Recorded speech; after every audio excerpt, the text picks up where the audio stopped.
De referencia a la aprobación inicial de la ordenanza reguladora del servicio de autotaxi. Señor consejero, tiene usted la palabra. Gracias, presidente. Bien, a esta sesión plenaria traemos dos asuntos de importancia, vital importancia para el sector del taxi. Por ello, en esta primera intervención me gustaría plantear, antes de entrar en el fondo de la ordenanza, trasladar al sector por una serie de cuestiones, ¿no?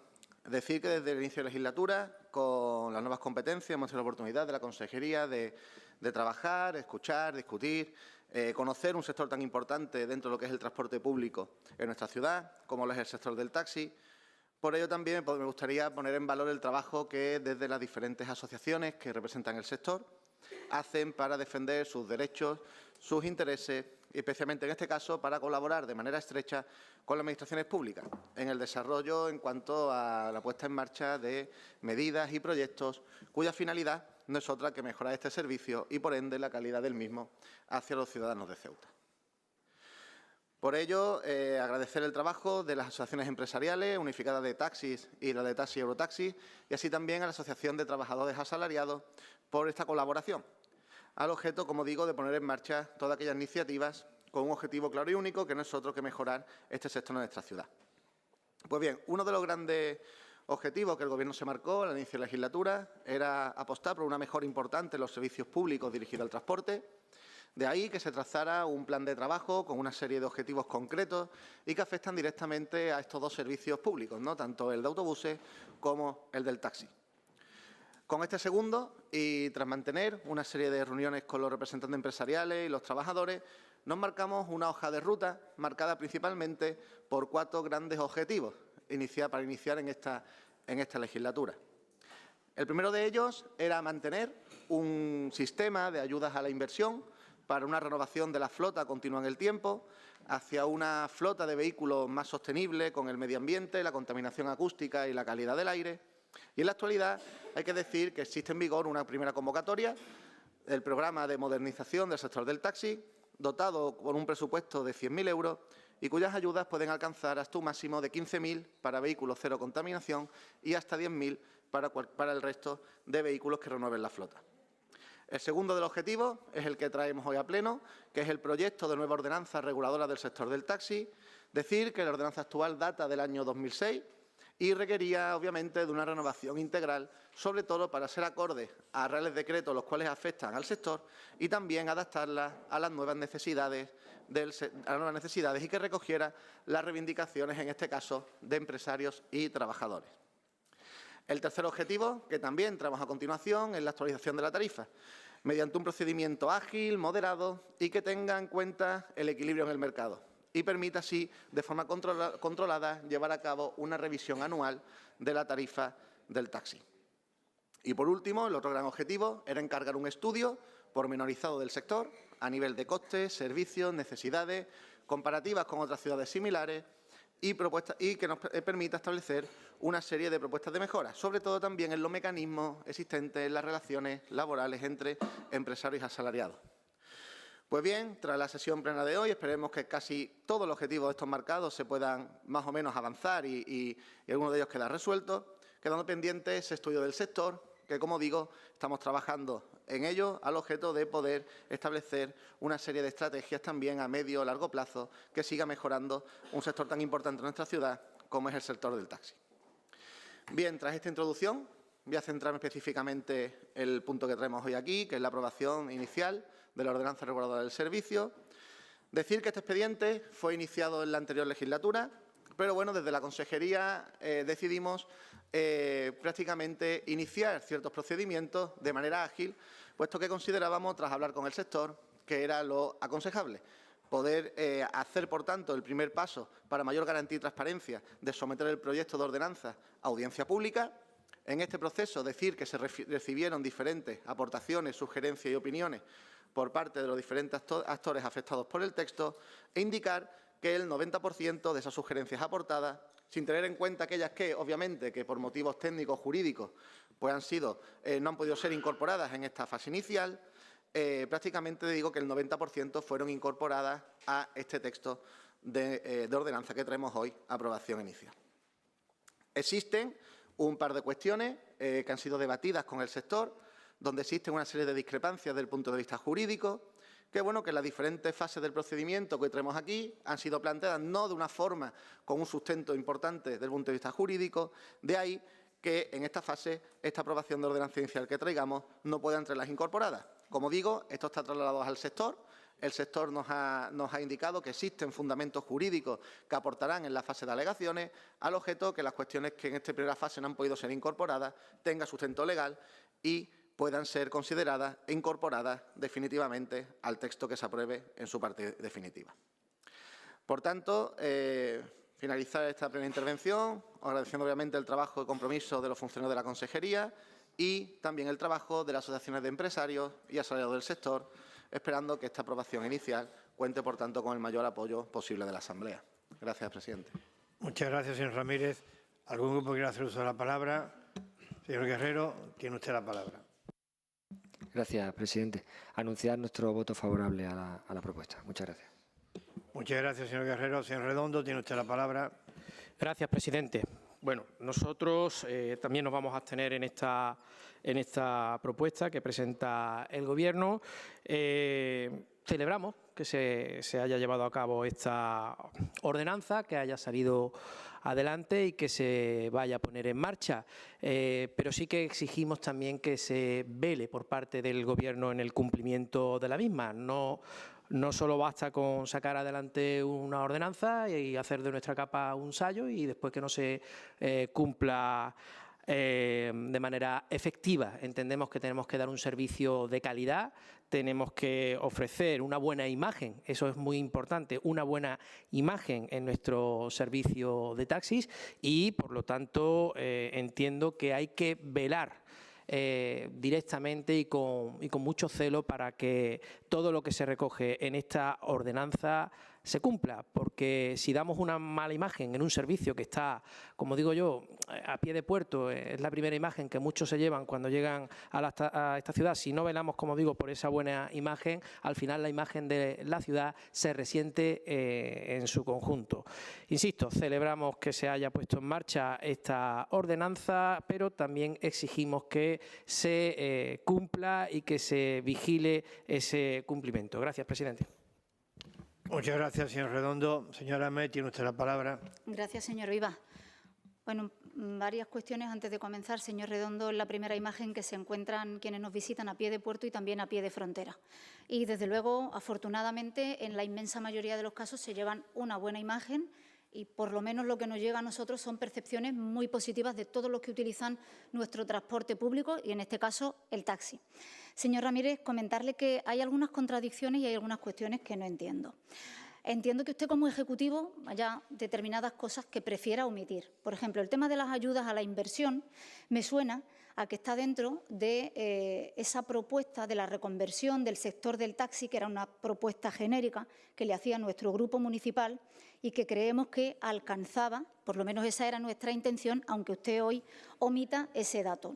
Unos crían la lana y otros cardan la fama. A nosotros nos toca muchas veces hacer el trabajo y ustedes después ponerse la medalla del trabajo ajeno. No pasa nada. Luego hay una cuestión que no entiendo, que es eso de aludir a que sean los interesados, en este caso tanto los trabajadores autónomos como los asalariados del taxi, los que tengan que presentarle a usted una argumentación legal de las pretensiones que tienen. Debería ser usted el que justificase y buscase la solución. Pero es que además usted quiere poner en valor esas aportaciones y ese trabajo del sector del taxi, pero sin embargo hay muchas cuestiones que ellos le han planteado y que usted no ha tenido en cuenta. Creo que tanto los autónomos como los asalariados se merecen una ordenanza bastante mejor que la que usted está ofreciendo. Es cierto que esto es una aprobación inicial, que hay tiempo para presentar alegaciones y es lo que va a hacer nuestro grupo municipal, pero creo que es importante también manifestarlo. Evidentemente, es innegable que usted ha mantenido contacto, ha mantenido reuniones, tanto con asalariados como con autónomos, pero ya le digo, parece ser que lo que hay en todas esas reuniones, de momento, son solo buenas palabras y buenas intenciones.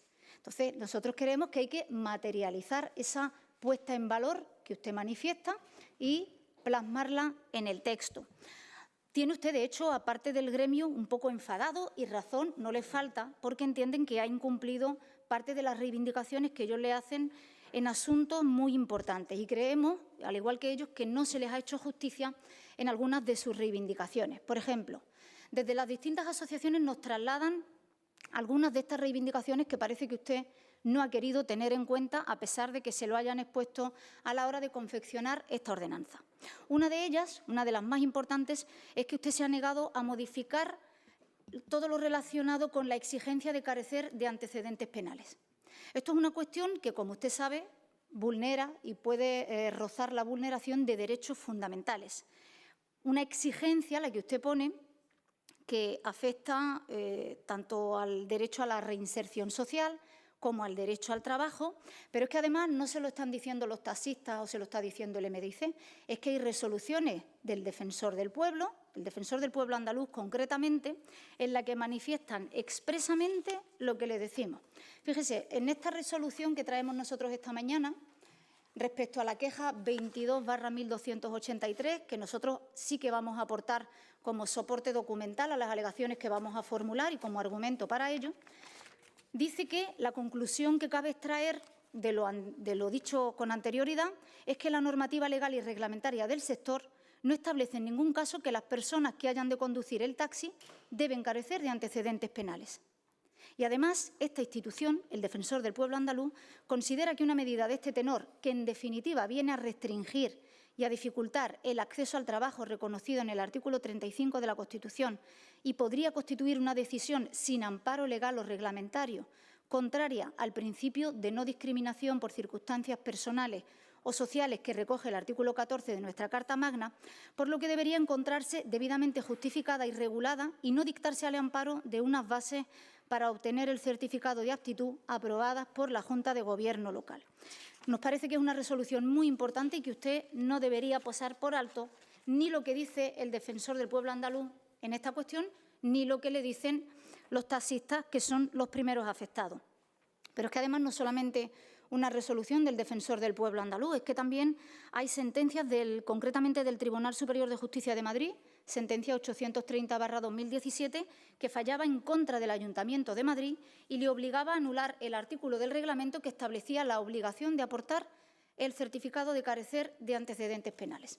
Como es una cuestión que sabemos que a ellos les preocupa y a nosotros nos ocupa, como le digo, una de las alegaciones estará enfocada en ese sentido. Y luego, además, debería usted tener en cuenta que el requisito general para presentarse incluso a unas oposiciones en nuestro país es no haber sido condenado por delito doloso a penas privativas mayores de 3 años. En esta ordenanza tampoco contempla usted, y sé que se lo han pedido, la figura del autónomo colaborador, privando con ello a muchos hijos de titulares de licencias que puedan trabajar en los taxis de sus progenitores, negándoles la renovación del servicio público. El artículo 34.3b, en su último párrafo, dice: la entrega al aspirante del carné municipal para conducir vehículos autotaxi estará supeditada a su contratación como conductor asalariado o autónomo colaborador por un titular de licencia de autotaxi y al cumplimiento por dicho titular de lo que establece el artículo 10.4 de esta ordenanza. A nosotros nos parece que este artículo no tiene mucha lógica, porque no entendemos por qué se hace esta exigencia. Supone que una persona puede examinarse, puede aprobar el examen, pero no puede obtener el carné hasta que tenga una oferta. Y no entendemos por qué lo han documentado ustedes de esta manera cuando ha mantenido varias reuniones y le han expuesto este punto en controversia. De la petición de anular la exclusividad tampoco parece que hayan hecho ustedes nada. Desde las asociaciones les han solicitado que se suprima ese requisito de la plena exclusividad, pidiéndole que ser titular de una licencia de autotaxi pueda ser compatible con otro trabajo siempre y cuando no tenga un contrato que supere las 35 horas a la semana y que tenga contratado a un asalariado o a un autónomo colaborador. Son algunas de las reivindicaciones de los trabajadores del taxi y de los propietarios, no nos vamos a extender tampoco en todas, y como no han sido reflejadas en este documento, desde nuestra formación, desde el MDIC, queremos anunciarles, como le decía al principio de mi intervención, que vamos a presentar alegaciones, que tanto los asalariados como los propietarios del taxi tienen nuestro total apoyo, como siempre lo han tenido, y no solo en épocas electorales, y vamos a intentar que usted recoja y muestre esa sensibilidad de la que ha argumentado para que el texto sea lo más acorde posible a los intereses de los que son los primeros afectados por esta normativa. Muchas gracias. Muchas gracias, señora Ahmed. Señor Mustafa, tiene usted la palabra. Muchas gracias, presidente. Nosotros nos alegramos que hoy se sumen a lo que ya expresó Ceuta ya en la pasada comisión y que también hicimos público, es decir, que es preciso eliminar el requisito para conducir un taxi, el carácter de los antecedentes penales. Entendemos que es algo que va en contra del propio derecho a la reinserción. Incluso es hipócrita hablar de reinserción y luego castigar a las personas que ya han cumplido con su pena. Pero es que, además, el informe al cual alude el consejero, esto se lo dije en la comisión, es un informe que utiliza una sentencia de Castilla-La Mancha. Yo le dije que era una cuestión que no era pacífica. No solamente está la sentencia de Madrid, hay otras comunidades donde se producen sentencias y dicen que exigir el requisito de los antecedentes penales es ilegal. No solamente existe una resolución del Defensor del Pueblo andaluz, sino también existe una resolución del Defensor del Pueblo. Por lo tanto, yo creo que es necesario que, estando ante un evidente criterio jurídico, de esta Administración, yo creo que es necesario reformular ese informe jurídico. Y no estaríamos incurriendo en ninguna contradicción, señor consejero. Se lo dije en aquella comisión, se lo vuelvo a decir hoy. Si ustedes rectifican y ese informe jurídico que puede utilizar tanto los argumentos de las distintas sentencias como las recomendaciones que da el propio Defensor del Pueblo, ustedes contarán con el voto favorable. Pero claro, permítame que, dicho la parte positiva de mi intervención, la parte negativa sea la siguiente. Nosotros nos vamos a abstener hasta, esto es una aprobación inicial, nos vamos a abstener hasta que llegue aquí la aprobación definitiva, porque no nos fiamos de ustedes. En alguna ocasión que otra hemos adquirido por parte de este Gobierno el compromiso de modificar durante el transcurso de un procedimiento administrativo X, por ejemplo, recuerdo yo lo de la memoria de la municipalización, donde usted adquirió una serie de compromisos que luego simplemente quebró. Por lo tanto, yo creo que lo que toca hoy es abstenernos, esperar que usted cumpla con su compromiso, el que dio en la comisión, señor consejero, porque yo recuerdo que usted nos dio la razón ahí y entendió perfectamente que estábamos ante un criterio y no entrábamos en ninguna contradicción jurídica eliminar este requisito. De hecho, creo que se estila. Creo que nuestro ordenamiento jurídico español busca o tiene o dibuja la finalidad de la prisión como una finalidad de reeducación y de reinserción social. De hecho, muchas de esas personas que han cometido algún tipo de error en la propia prisión reciben cursos, reciben cualquier tipo de intervención que luego les hace salir fuera de prisión y evidentemente hay una voluntad inequívoca de incorporarse a la vida normal, incorporarse al mercado laboral y no tiene mucho sentido que una persona que haya cometido un error y que efectivamente haya demostrado todo un buen comportamiento en la misma prisión se encuentre con una ordenanza que le prive participar en un proceso de estas características. Sabe usted que los antecedentes penales se cancelan, va el rango de 6 a 10 años, me parece muy excesivo, por lo tanto, eliminar este requisito, señor consejero, es de justicia. Creo que es, como muy bien han indicado anteriormente, una reivindicación histórica por parte del sector, pero también, y esto no es menos importante, señor consejero, se incardina perfectamente en la filosofía de nuestro ordenamiento jurídico. Por lo tanto, en este punto, cuando sea eliminado ese requisito, vamos a votarle a favor. En tanto hoy siga estando dentro de ese borrador, esa ordenanza, hoy es una abstención. Muchas gracias, señor Mustafa. Señor Ramírez, tiene usted la palabra. Gracias, presidente. Sí, por contestar un poco a las diferentes intervenciones, ¿no?, que se han realizado. Decirle, bueno, en este caso a la señora Ahmed, decirle que sobre esta problemática suscitada sobre la eliminación del requisito de antecedentes penales, es decir, en primer lugar, que no estamos hablando de una incorporación, como ya estamos diciendo, es decir, a día de hoy se exige ese certificado de penales desde el año 2006. Es decir, hablamos de que actualmente la ordenanza en vigor exige de esta obligatoriedad y aquí lo que plantea el sector es eliminar la misma. Siguiendo el procedimiento de aprobación de ordenanza, que conocéis perfectamente, es decir, una vez realizadas esas propuestas por los sectores, pasan el primer filtro de la Consejería, que es un informe técnico-jurídico sobre la viabilidad o no de las mismas y donde, así está en el expediente, se establecen cuáles son aquellas propuestas que, de un punto de vista, podrían ser como decisión política, por así decirse, una consideración política.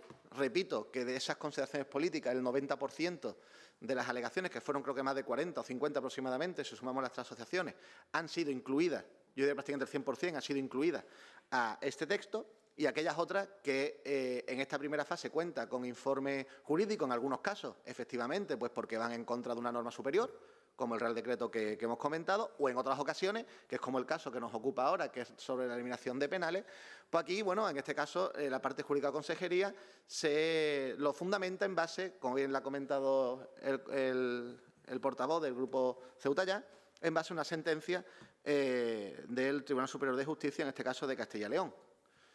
Nos consta, porque así es de decirlo, nos consta, como me ha comentado, por parte del sector, que existen sentencias en otros sitios que han sido contrarias a esta, pero efectivamente dentro del procedimiento que tenemos ahora mismo de ordenanza no tenemos constancia de eso, es decir, sí tenemos constancia desde el punto de vista verbal, pero no a la hora de tramitar el expediente. De ahí que le trasladara, puesto que me consta que tienen también las asociaciones, equipos jurídicos, de que nos hicieran, pues bueno, esa alegación ahora en la fase inicial, que sale un periodo de 30 días, al objeto de que puedan aportar con todo ese fundamento y que así, bueno, la Consejería pues pueda tomar la decisión, ¿no?, de cómo sería la propuesta definitiva de esta ordenanza. Respecto a la referencia que he hecho de asalariado con autónomo, perdón, lo de los autónomos colaborador, más o menos algo parecido. Es decir, que este tema lo he debatido bastantes veces con el sector. Es decir, lo que se propone realmente por el sector, y aquí es cierto que hay que tener, creemos, ¿no?, desde el Gobierno, que hay que hacer una ordenanza que al final no afecte solamente al empresario, sino también hay que tener en cuenta al trabajador. Es decir, aquí lo que se plantea es prácticamente asimilar la figura del asalariado a la del autónomo. Eso es prácticamente lo que se propone. Y, obviamente, aparte de contar con informes diciendo que eso no es posible, eso podría generar, o si nos trasladaba al sector de asalariados, un grave perjuicio a ellos, ¿no?, puesto que al final, si le das la misma, si equiparas prácticamente a una persona contratada por régimen general que fuera exactamente igual, con los mismos derechos, mismas garantías que pueda tener un autónomo, pues la figura de tirar al autónomo, en vez de a una persona en régimen general, sería de manera muy generalizada por el sector. De ahí que se le plantea que si efectivamente ese cambio que proponen es tan específico como usted ha comentado, ha hecho una explicación muy específica, un caso muy concreto, pues que se trasladará en estas fases de alegaciones para ese cambio concreto, pero no asimilar prácticamente un asalariado a un autónomo, ¿no?, puesto que el perjuicio al asalariado era bastante importante y así nos lo hicieron ver desde esta asociación. Y sobre la exclusividad, algo parecido. Es decir, se pedía que no hubiera exclusividad, eso obviamente en este caso no es viable de manera prácticamente directa, es decir, que cualquier persona con una licencia de taxi al final está para que la gestione y la trabaje, por así decirse. No podemos abrir un campo en el que una persona adquiere una licencia de autotaxi pero no gestiona absolutamente nada de la licencia y se dedique a un trabajo. Entonces, ahora, casos concretos y específicos en el que se pueda regular casuísticas concretas, en lo que podemos estar abiertos, pero es cierto que lo que se planteaba de primera era prácticamente quitar la exclusividad de la licencia en todo su conjunto, ¿no? Y de ahí que de primeras pues tampoco se pudiera aceptar tal y como viene recogido en el expediente. Y creo que poco más, ¿no?, de lo que se ha planteado. Nada más, presidente, gracias. Muchas gracias, señor Ramírez. Señor secretario, vamos a someter el punto a votación.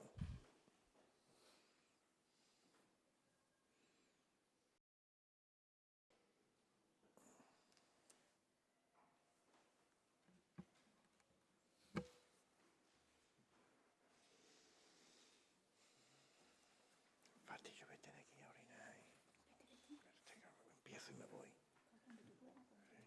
Aguántame la votación, como sea. 14 votos a favor, 10 abstenciones. Muchas gracias.